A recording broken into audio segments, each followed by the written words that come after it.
ये जो आप देख रहे हैं, पाकिस्तान इसे नीलम वैली कहता है, यानी नीलम घाटी, और जबकि ये है किशनगंगा घाटी। एक तरफ पाकिस्तान ने कब्जा जमाया हुआ है, दूसरी तरफ भारत है। लेकिन अब कल रात यहाँ बड़ी हलचल मच गई है। वैसे आपको बता दें, बहुत बड़ा धूम धड़ाका हो गया है, यहाँ तक कि पाकिस्तानी सेना में हाई अलर्ट जारी हो गया है। क्या भारत की वायुसेना ने बड़ा एक्शन ले लिया है इस जगह पे? ये है पीओके का शुरुआत।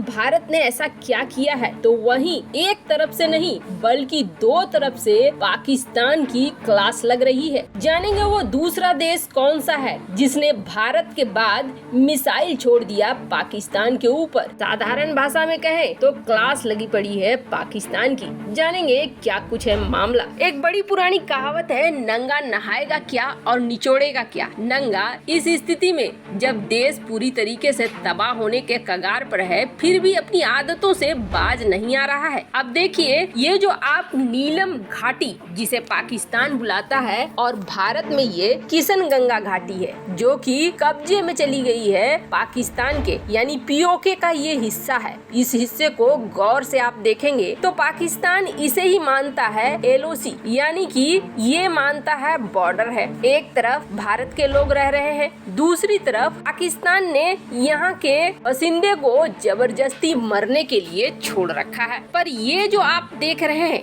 इन सब में आपको दिख रहे होंगे छोटे छोटे घर। वैसे आपको बता दें, ये घाटी बेहद खूबसूरत है और पाकिस्तान हमेशा ये कोशिश करता है कि यहाँ पर टूरिस्टों का आना जाना शुरू हो जाए। टूरिस्ट का अगर आना जाना शुरू हो जाता है तो भारत इस क्षेत्र को लेकर दबाव नहीं बना पाएगा, या फिर भारत कुछ ऐसा करता है जिससे कि यहाँ पर हमला होता है, टूरिस्ट निशाने पर आएंगे तो अंतर्राष्ट्रीय जगत में एक टॉपिक मिल जाएगा, मानव अधिकार उल्लंघन बोलकर। इसे भूतिया घाटी भी कहते हैं। भूतिया घाटी इसलिए कहते हैं क्योंकि यहाँ से गोलीबारी यहाँ पर लगातार चलती रहती है। अब आप सोचेंगे कि लगातार यहाँ गोलीबारी क्यों चलती है, तो आपको बता दे, सबसे बड़ी बात ये है कि यहाँ पर लॉन्च पैड बना रखा है पाकिस्तान ने आतंकियों का। यहाँ से आतंकियों को घुसाना बहुत आसान हो जाता है। 2020 में जो पीओके का जो कब्जाया हुआ जमीन है भारत का, जो पाकिस्तान ने कब्जाया है, वहाँ पर एक प्रेसिडेंट भी बना रखा है। तो 2020 में ये प्रेसिडेंट था मसूद खान। अभी आपको बता दें, ये अमेरिका में राजदूत तय हुआ है। अब ये मसूद खान जब अपनी स्पीच दे रहा था तो मसूद खान ने एक बहुत बड़ी बात बोली थी।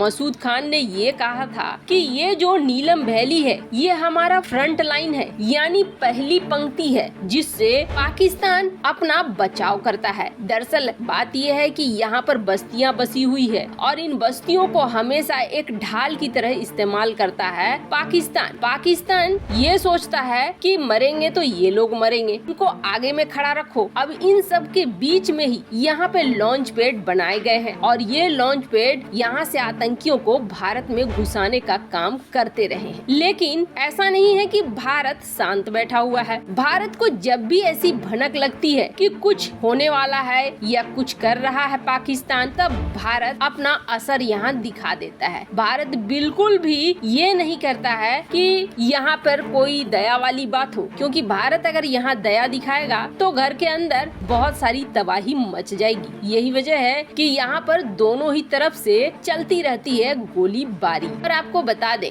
यहाँ के लोग वैसे भी पाकिस्तान से दुखी है। पाकिस्तान से दुखी होने की सबसे बड़ी वजह ये है कि यहाँ खेती होती है अखरोट की, और अखरोट की खेती लोकल लोग करते हैं। पर चीन ने क्या किया है, यहाँ की मार्केट में अपने अखरोट बेचने शुरू कर दिए हैं, भर दिया है। मतलब लोकल लोगों का रोजगार बुरी तरीके से चला गया है। पाकिस्तान को इससे मतलब नहीं है कि लोकल लोगों का रोजगार बचता है या नहीं बचता है। और दूसरी सबसे बड़ी बात ये है कि ये इलाका ऐसा इलाका है जहाँ कभी बादल फट जाते हैं, कभी बाढ़ आ जाती है, कभी भूकंप आ जाता है। साल में एक बार कुछ न कुछ यहाँ पर होता ही रहता है। इसी अंदाज से ये क्षेत्र चलता है। पर अब समस्या ये हो गई है कि कल रात अचानक से कुछ ऐसा हुआ कि पाकिस्तानी सेना ने नीलम वैली में पूरा बिजली ही गुल कर दिया। और बिजली गुल करने के बाद पाकिस्तान की तरफ से ये जवाब आया कि नीलम घाटी में हमें ऐसी आवाजें सुनने को मिलने लगी जैसे कि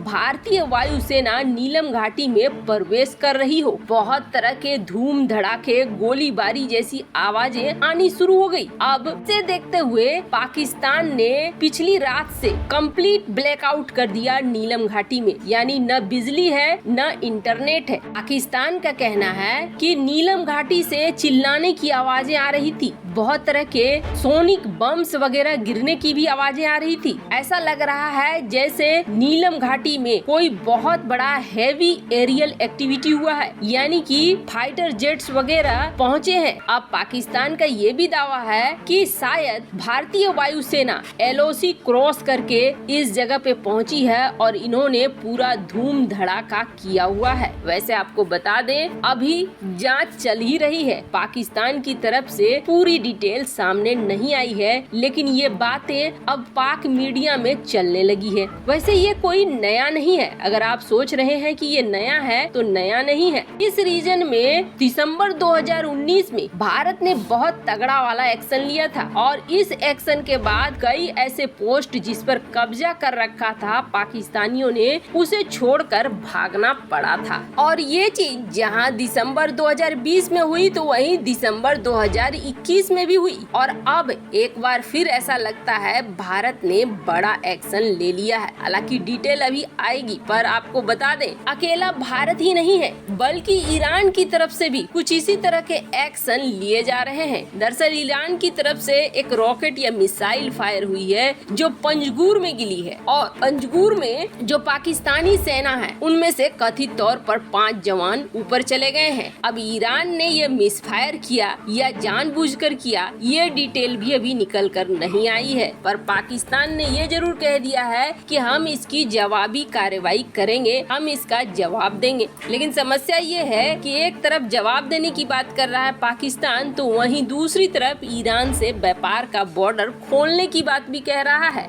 मतलब किधर जाना है उसे खुद ही समझ में नहीं आ रहा है। पर इतना निश्चित जरूर है कि इस बार दोनों तरफ से क्लास लगी हुई है। वैसे ईरान को लेकर पाकिस्तान पहले भी ये कहता आया है कि बलूचिस्तान में ईरान और भारत दोनों का हाथ है। पहले तो अफगानिस्तान को भी कहता था, लेकिन चूंकि अब अफगानिस्तान में तालिबान की सरकार है तो ऐसा कहना बंद कर दिया है। कुल मिलाकर कहें तो पड़ोसी की क्लास दोनों तरफ से लगी हुई है। वैसे POK पर एक्शन आज नहीं तो कल होगा ही। इरादे तो नई सरकार के कुछ ऐसे ही लग रहे हैं। वैसे आपको क्या लगता है, ईरान और भारत को मिलकर इस क्षेत्र में एक्शन ले लेना चाहिए? कमेंट कर अपनी राय जरूर बताएं। जल्द मिलते हैं अगले वीडियो में नई खबर के साथ।